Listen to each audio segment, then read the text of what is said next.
트럼프 대통령이 취임한 직후 중단된 북미 대화 재개에 대한 의지를 표명했습니다. 환영합니다. 트럼프 대통령의 의지가 위기의 한반도 상황을 완화해 한반도 비핵화와 남북 교류 그리고 한반도의 평화로 이어지기를 기대합니다. 트럼프 시대 우리 경제와 산업에 대한 충격을 최소화하고 불확실성을 줄이는 실용적인 전략이 무엇보다 중요합니다. 어제 트럼프 대통령은 전기차 우대 보조금 폐지를 검토하라고 지시하기도 했습니다.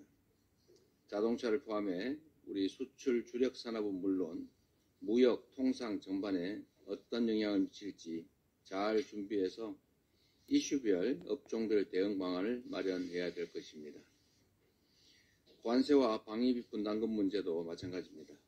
이를 위해서 정부와 국회, 기업과 민간이 하나로 돼서 서로 협력하고 지혜를 모아 나가야겠습니다. 민주당도 적극적으로 노력하겠습니다. 결국 예상했던 비상계엄 청구서가 우리 국민들 앞에 떨어졌습니다. 외상값을 갚게 될 것이다.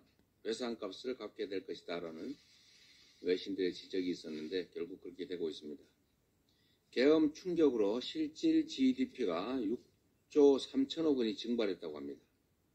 가구당 약 50만 원 정도씩 해당이 됩니다. 우리 경제가 심각한 비상 상황이 되었음을 증명합니다. 굳이 통계를 인용하지 않아도 소상공인, 직장인, 주부, 청년, 노인, 우리 국민들 누구 하나 고통스럽지 않은 사람이 없습니다. 경제의 가장 큰 적은 불확실성입니다. 정치적 불확실성 해소와 함께 멈춰버린 경제의 심장을 다시 뛰게 해야 합니다. 지역화폐 예산 확대로 골목 경제를 살리고 위기 상황에서 가장 큰 타격을 입은 취약계층 지원을 강화해야 합니다.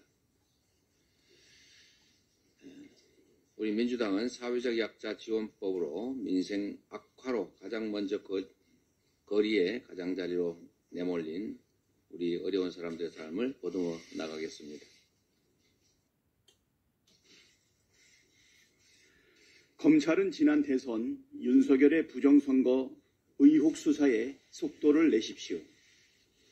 지난 20대 대선 경선 당시 명태균이 ARS 응답자 수를 부풀리는 방식으로 여론조사를 조작해 윤석열을 1위로 만들었다는 의혹이 제기됐습니다.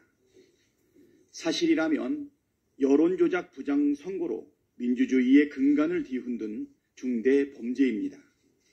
한 줌 의혹도 남지 않게 철저한 수사가 필요합니다.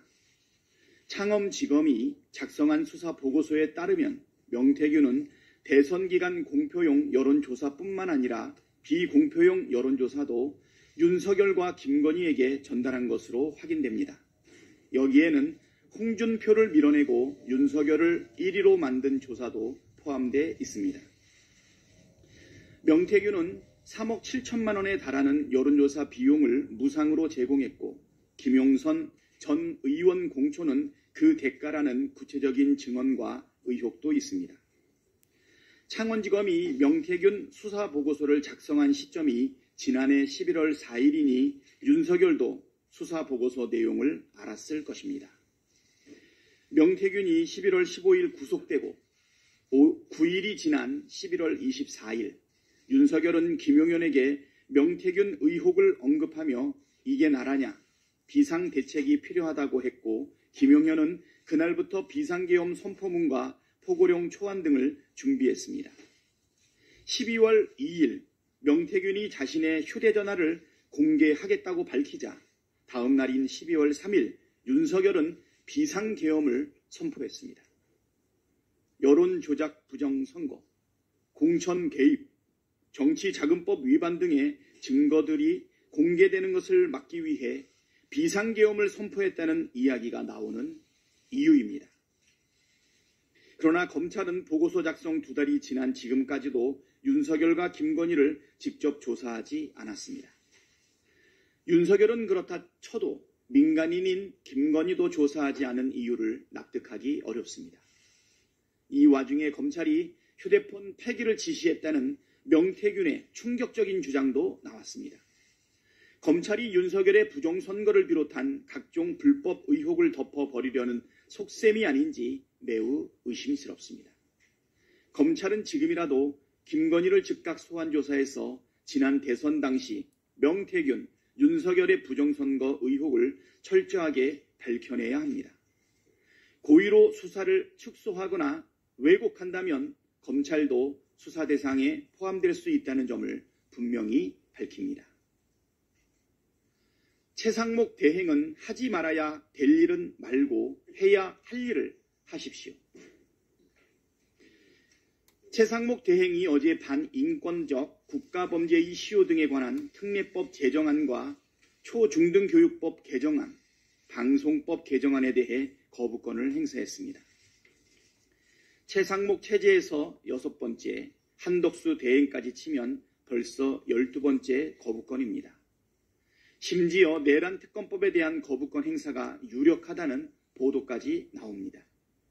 내란 조기 종식과 민생경제 위기 극복을 위한 면담 요청은 거절했습니다. 해야 할 일은 하지 않고 하지 말아야 될 일만 골라서 하고 있습니다. 매우 유감입니다.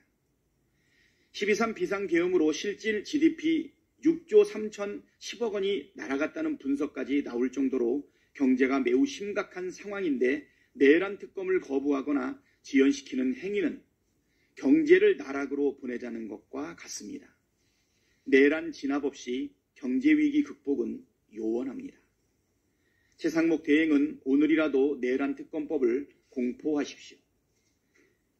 꽁꽁 얼어붙은 내수경기와 민생 회복을 위한 추경에도 나서십시오.